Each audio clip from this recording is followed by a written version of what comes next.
some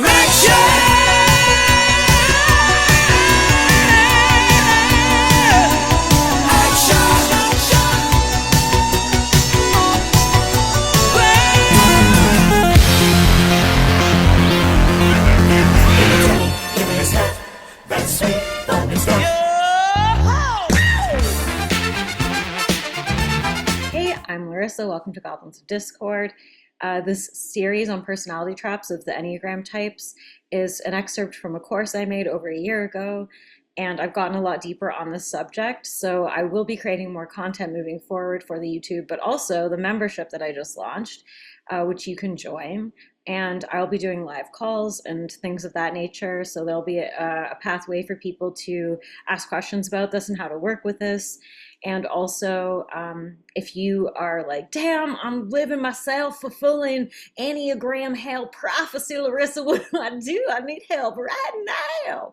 Well, you can also book calls with me to do coaching.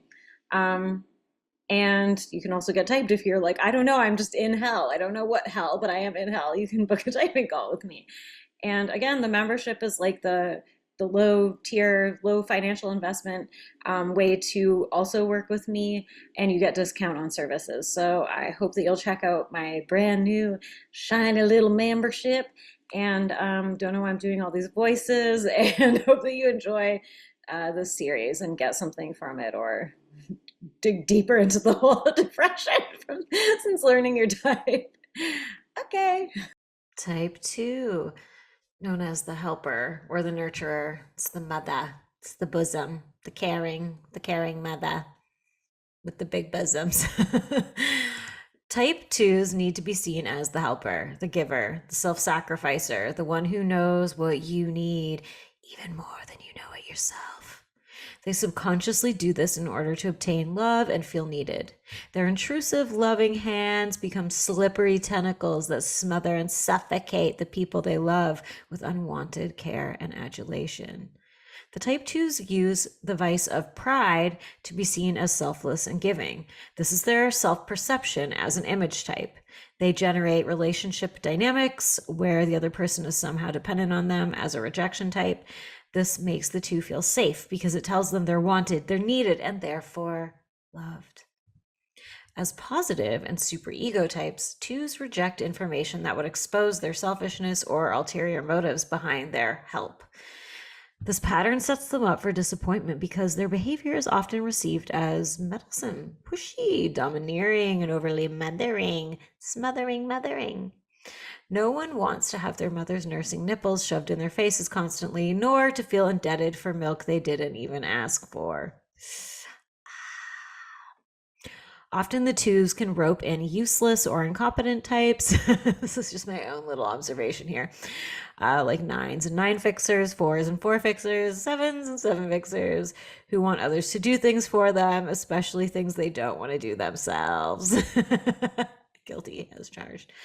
But this dynamic often creates a codependent relationship and a resentful dynamic between both parties, where the 2 feels like it is constantly giving without appreciation or reciprocity, and the recipient becomes more useless, dependent, and irritated at the dependency, but then also still wants the things. 2s fear being unlovable, unneeded, or burdensome. When this fear becomes amplified by toxic dynamics or unmet needs, the 2 can become completely cut off from their own desires, so their self-worth is measured by people acknowledging or not acknowledging how helpful, kind, self-sacrificing they are. The unhealthy behaviors can manifest in wanting credit for their children's accomplishments, becoming overly meddlesome and inserting themselves into others' lives, feigning or becoming ill or helpless and needing others to tend to them, and passive aggression, especially depending on the fixes. Like if they have 6 and 9, for example. This can look like Munchausen's by proxy, or a kind of Stockholm syndrome, where they need to be witnessed as a self-sacrificing victim and will not part ways with their abuser. Aren't we all so fucked up? I love the Enneagram. How to overcome this trap? How can the 2 overcome this trap? It's going to be hard. To release the thrall of this pattern in 2s is to show themselves love, put their needs first, and like just do it without judging it. Just do it without guilt. Allow. It's okay. You don't need to justify it. You don't need to give any of your shit away to justify buying new stuff. You don't have to treat somebody else to treat yourself. You can just put your needs first. You can just do what you want to do. Foster relationships where you're able to receive and not actually be seen as helpful or the most helpful. Mothering, nurturing, knows exactly what you need, sweetie, darling, honey pie. The most needed or the most giving. You can take a beat. Let somebody else take the wheel. It's okay. It's okay. You won't die. Twos can pull back in their tentacles and wrap them around themselves in a warm, moist, nurturing embrace. They can put their tits back in their bra and trust that other people have enough of their own resources to feed and nourish themselves. Twos can learn to be okay with seeing and owning their flaws, darkness, or selfish desires or motivations. In doing so, they can also release the superego judgment on what actually constitutes selfishness and realize how, when they feed themselves, they're actually better able to show up for others in ways that others actually need. Because when their cup is full, it makes it a lot easier because there's not that desperation, right?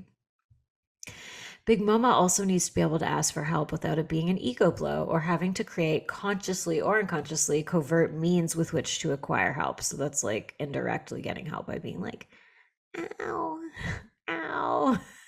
And then somebody has to be like, do you want help?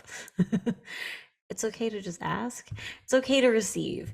Twos can unravel their own value judgments on their worth if their help is rejected and not take it personally. It's okay if somebody says, no, I don't need that. No, I don't want that. No, I don't want a fifth helping of potatoes. I don't want your cheesy potatoes.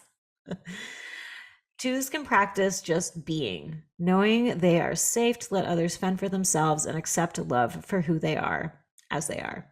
When the two realizes that giving and receiving is a two-way street, and that others also want to give, help, and be needed without it triggering the fears of their self-image, they can begin to relax and finally acquire that authentic love they crave. Yes. All right. So check out the next video for twos in a moment.